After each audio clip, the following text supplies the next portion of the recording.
Hello there, this is the introduction to all the information that you need for the Level 2 Preparing the Ground for Seed Sowing and Planting assignment, which is Unit 990. And there's also loads of helpful tips and hints on how to get the soil and the ground ready for planting or seed sowing. This is one of the foundation units of horticulture. And with most qualifications, it's a mandatory unit. You have to do it, and it's where really all the magic happens. If you can get this right, whatever you do on top of it, whatever planting that you put in, that's going to get better and better and better. But it's at this stage, it's getting it right. It's getting rid of the weeds, it's getting the soil just right, it's getting the right pH, it's getting the right nutrients in the soil, it's getting the soil to the right makeup. So that your plants will be beautiful and healthy and produce the flowers and fruit that you need. So there's a little bit of soil sciencey stuff that's in here. There's quite a bit about the practical principles behind doing things. So it'll be quite an interesting unit. So where we begin really is the different types of sites that you'll come across. So it isn't just about what you do in a garden. There's also other sites that you may get to where you have to prepare the ground. So the first one is a greenfield site. This is farmland. It could be fields. You could have got an allotment that is actually on a farm, and I know a lot of farmers are now starting to cut up their land into allotments to make it an alternative source of income. And how you clear and get that site ready is dependent on all the topography of the site, and basically what you'll see is that the site has quite a few ups and downs, as you can see there. It's not level, it's sloping, so you're not going to try and level that up. What you're going to do is try and work with it. And most greenfield sites, you've got to be really careful how you mess about with them and what you do with them, because they might have environmental laws that are based around them. So when you are clearing and leveling the site, basically you're going to be getting rid of the top vegetation in some way, whether you do this through extensive weed killer, or whether you remove it physically, or whether you turn it into the soil, back into the ground. So that's the clearance, and there might be large stones, there might be old concrete floors from stables that are around, old fence posts that are there that you have to get rid of. You've got to look at preparing this. You will also be looking at throughout this is what's going to affect the preparation of the site, whether there's animals there, whether they are pinned in, or whether they are roaming free. So all of these types of considerations have to be made and planned for when you take on a greenfield site. Another type of site would be an urban derelict site. Now, urban derelict sites generally are old factories that have been knocked down, or old large industrial areas. Sometimes they call them brownfield sites. They could be contaminated, so there could be contaminants in the soil. So, for example, if that's an old power station, there might be loads of old concrete there. There might be remnants of coal and coke that's in the soil that could make it acidic, or if it's concrete, it could make it alkaline. So you've really got to get down to your soil science and look at the pH that's there. And it may be clearing away all of that old contaminants, or putting down a membrane to stop the contaminants leaching into the soil and have an effect on your plants in the future. So you might put down a ground membrane that will prevent this happening, and then you'll be buying in tons and tons and tons of topsoil and reinstituting a new layers of soil. So starting from subsoil all the way up to topsoil, if it's really contaminated. So these can be really tricky sites. The government is often looking for these sites to be developed, and very often will provide grants for them to be developed, because nobody really wants them. But obviously there is a health warning that's with them. There could be all sorts of things buried there. There could be all sorts of issues, and it's going to be using big bits of machinery to help you sort that out and bring in lots of materials in. Another the urban derelict sites you can see there, again, could be in an inner city. Access could be quite difficult, and and you can see that it may have been left for quite a few years. So you can see like things like buddleia are growing up there. And very often when you look at these derelict sites, just look at what the weeds are like that are growing there. How green are the nettles? If you see loads of buddleia there, buddleia grows anything. Buddleia can even grow in really, really alkaline soils, which most plants can't grow in. So don't just think, oh well, that buddleia looks okay, that's doing all right. Look at the different types of plants that are there, and it gives you an idea. If there's loads of moss everywhere, you know it's quite acidic. If the nettles are green, great. If there's plenty of nitrogen in the soil, if they're not, if they're looking anemic, then you know you're going to have to be bringing in lots and lots of soil and nutrients to bring the soil up to scratch for growing in. As you can see there's lots of concrete that's lying around. That's going to have to be moved away. Old buildings, old walls. You can see that there's a light that's up there in the right hand corner. So could be electricity, could be old services that you have to sort out. So they can be really, really tricky sites to deal with. Reclaimed sites, so this could be an old landfill site, or here there's an old marsh. These are very, very difficult sites, or can be very difficult sites to sort out, particularly like marshland. But what you'll find though is that soil, because it's waterlogged, becomes very difficult for plants to gain their nutrients from. Existing gardens, these are the ones that you come across the most. Your issues are, it could be a back garden, which means that access is really difficult. They're really small areas, which means that you can't get large pieces of machinery on there. So clearance, levelling, getting rid of old vegetation, getting rid of old features that might be in the garden, like an old patio or an old shed, could be difficult if the access is difficult. So you can see you might have to go down some steps. You can see that you might have to go for a very narrow walkway, which is basically you're scraping your knuckles on the wall and you're pushing wheelbarrows. So these can be challenging sites themselves. And there might be really small areas. They're quite challenging sites to work with, especially if you've got lots of stuff to take out or lots of things to take in. So you look at the type of machinery or tools that you would use for these sites, and here is typically a tractor and plough setup that you have. These would be used on greenfield sites. And basically this is how a plough now works. You can see it's very much like a spade. It's turning over the soil. That's what a plough does, and it turns it over in ridges. And you can see that the plough is like a blade that cuts through, and that green turf is being turned upside down so that it becomes nutrients in the soil later on. And then what will very often happen is you'll get these great big clods of earth that are everywhere, and as that dries out and as the frost breaks that down over the winter, you then introduce a scuffle, which might be a load of wheels or like springs that you can see there, and that breaks up the soil and makes a better tilth. And you can see the tractor there, it's used to pull it. Can you see how there are two sets of wheels on both sides? So that's to stop compaction by spreading out the weight evenly over the surface. So that's how a scuffle's like a really big rake now that you're using. And very often you can see that one has a plough on the top, and the farmer can turn it over and use both on the same field in the same day if they want to. They're really, really big bits of kit. That's a massive machine there. That wheel diameter is probably about 6 foot. So that's how they get the soil cultivated, and then the scuffle starts to get the nice tilth ready for whatever job is next, whether it be seed sowing or whatever. When you're on your urban sort of derelict sites, your brownfield sites, you're going to have to break up concrete, and so you've got both a digger, mini digger 360 degree. They go right the way up to sort of 25, 30, 40, 50 tons, and they can be down as low as 1 ton.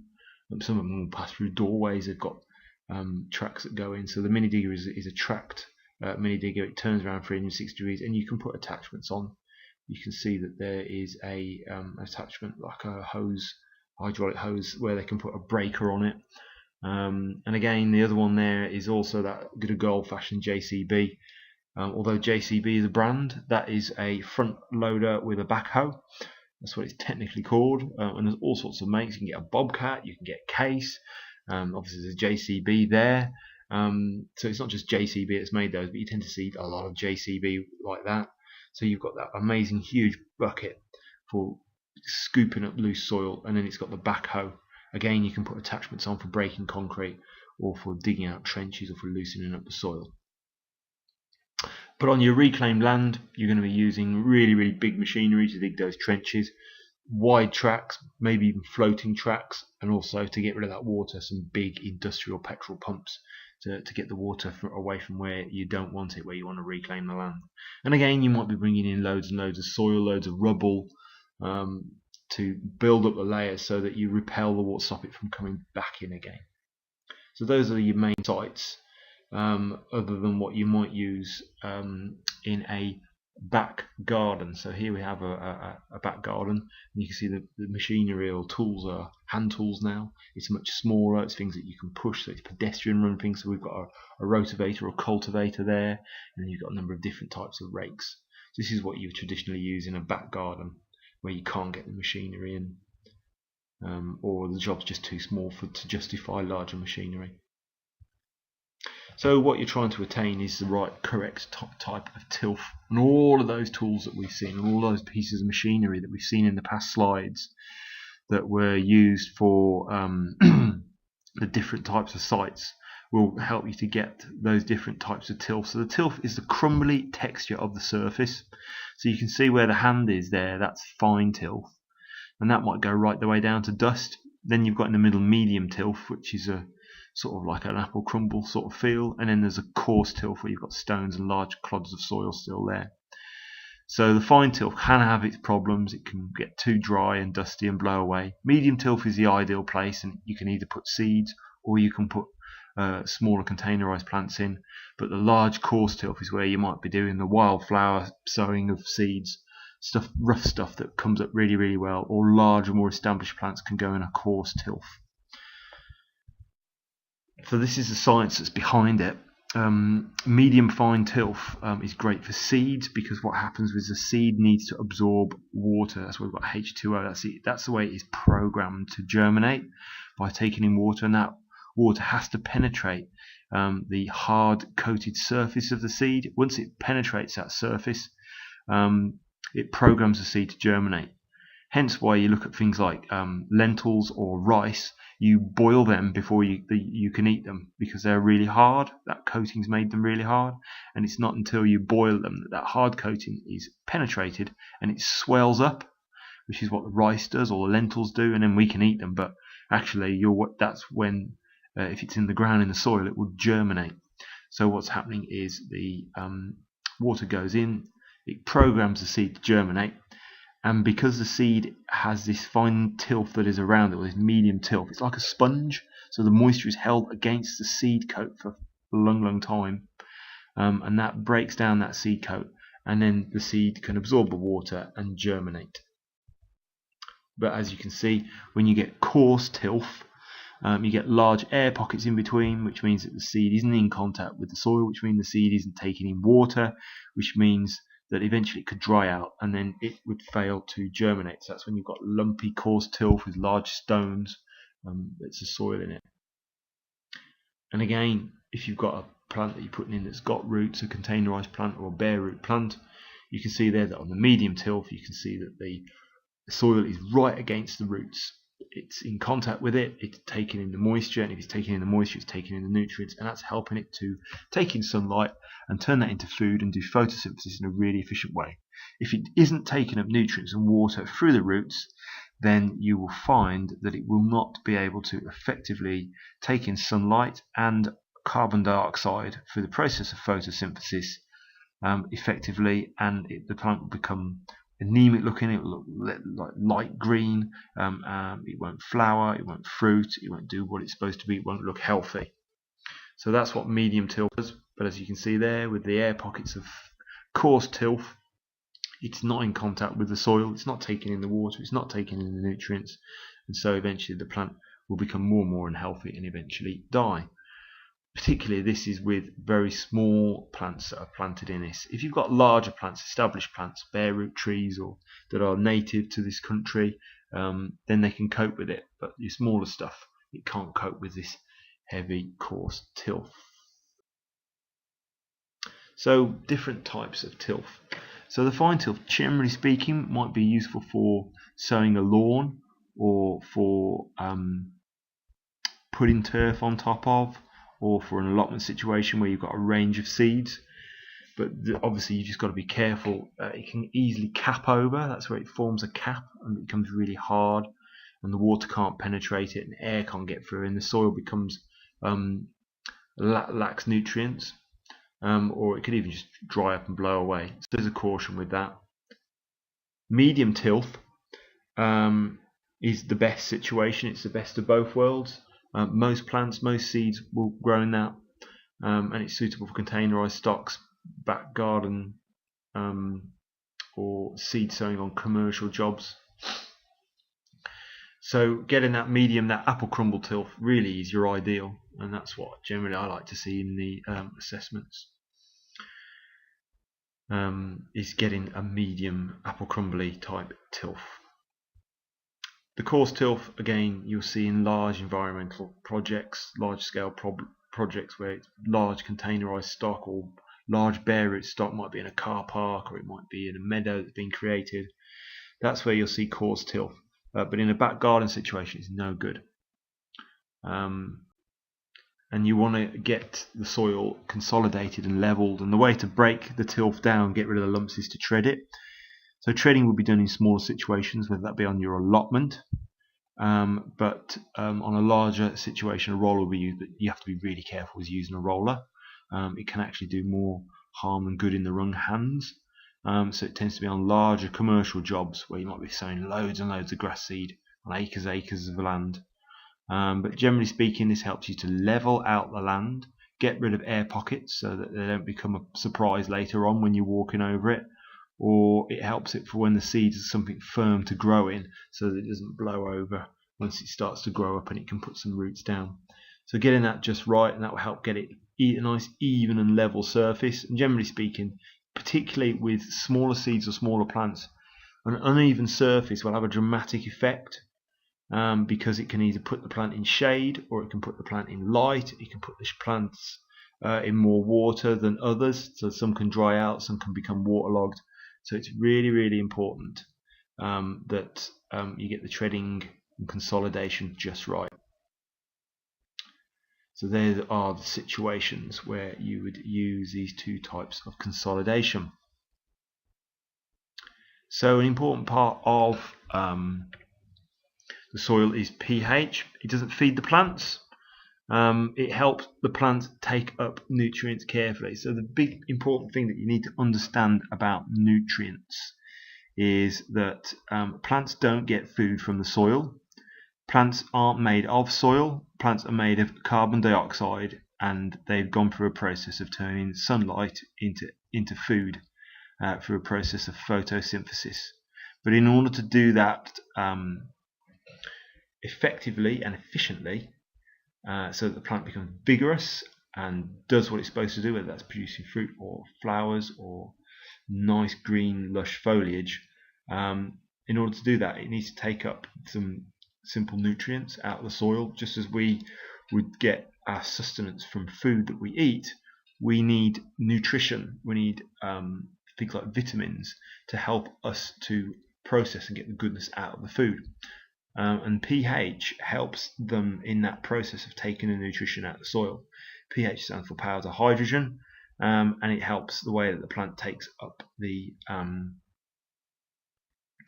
water, because it's almost like a conductant. So plants take up water and nutrients, and they transpire out the water. And in order to do that effectively, you need the right pH for the plant. And also the bacteria that's working in the soil needs to work at a certain pH in order to break down the organic matter into nutrients for the plant. So what is pH? It measures the degree of acidity or base alkaline of a solution. So we've seen that in pH tests. Power to the potential hydrogen, that's what it's actually measuring. pH is used as a measurement, and they're important in medicine, biology, chemistry, agriculture, forestry, food science, environmental science, oceanography, civil engineering, chemical engineering, nutrition, water treatment and water purification, and many other applications. So see pH all the time. You probably remember the Dove soap adverts where they were measuring the pH of Dove soap. Obviously it was neutral or around 7. that is the perfect place to be really in the garden, is neutral. So you can see there's variances that you've got, like liquid drain cleaner and bleaches all the way at the higher end on the alkaline, and then you've got the other end, it's things like acid, so lemon juice, grapefruit juice, soda, coffee, urine, saliva. You can see where they appear, and like the battery acid that's right at the end there. And this is a logarithmic scale, so every time you move up or down one, you're going 30 times. So you're not just moving up one, it's 30 times that, 30 times that, which is why if you're at neutral and you only need to get it a little bit acid or a little bit alkaline, it's easier to do than if you're right high up the alkaline to get it back down to neutral, to get it to acid. Yeah, you're 30 times that, 30 times that, 30 times that. It's working your way up through the pH scale to get there. So that's how pH works. So why is it important to the garden? That's a big question. So all soils have a pH value. All water has a pH value. All plants have a pH preference. So there are the situations where you would use these two types of consolidation. So what is pH? It measures the degree of acidity or base alkaline of a solution. So we've seen that in pH tests. Power to the potential hydrogen, that's what it's actually measuring.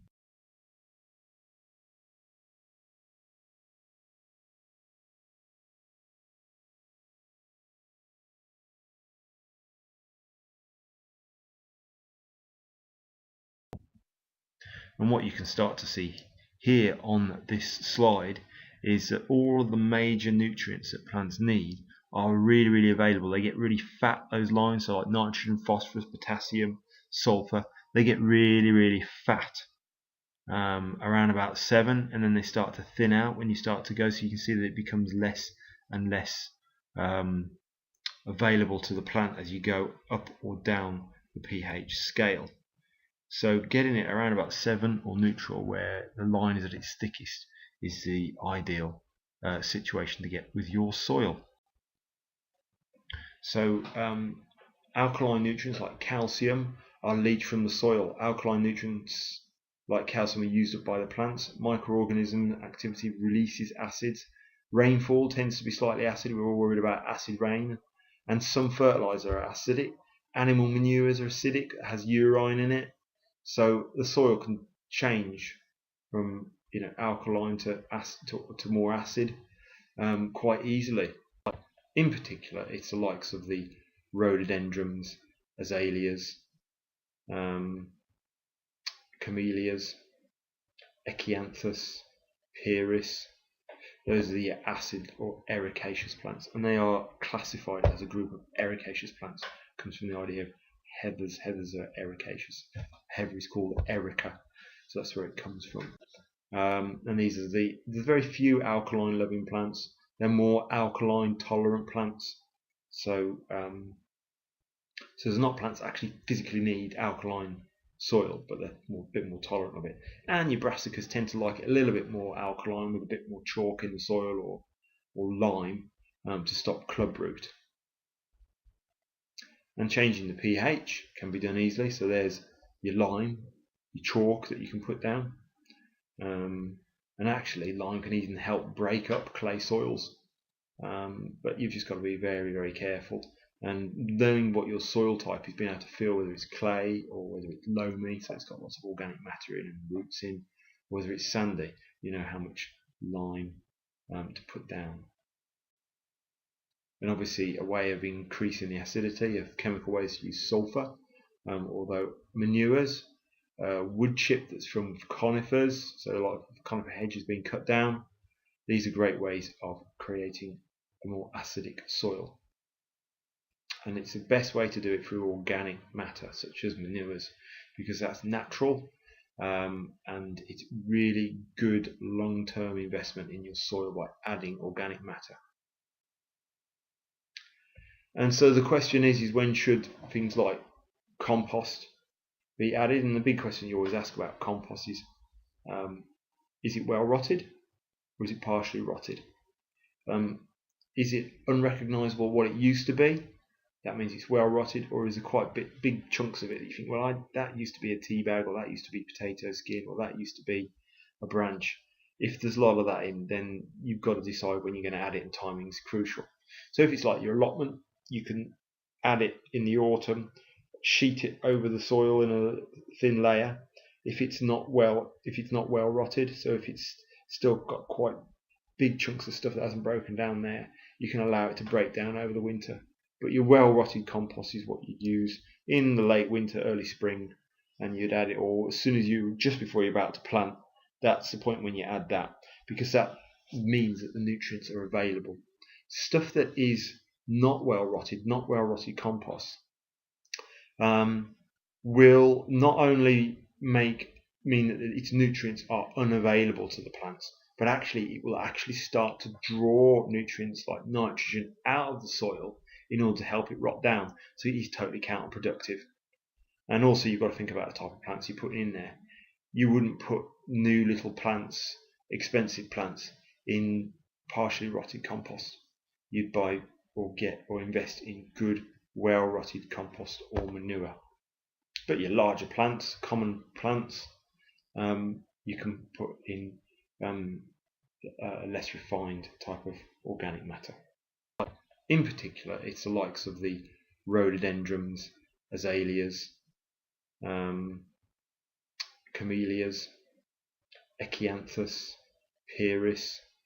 Those are the acid or ericaceous plants, and they are classified as a group of ericaceous plants. It comes from the idea of heathers. Heathers are ericaceous.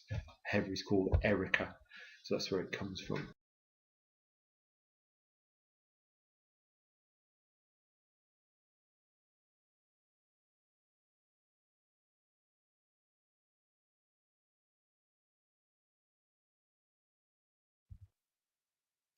So there are other types of ways of adding nutrients to soil. So we just spoke about organic methods. That's where people think organic gardening is all about not using chemicals, which is true, but most of organic gardening is all about looking at soil fertility through adding heavy, bulky composts or organic matters to add a nice slow release feed to the soil for the plants.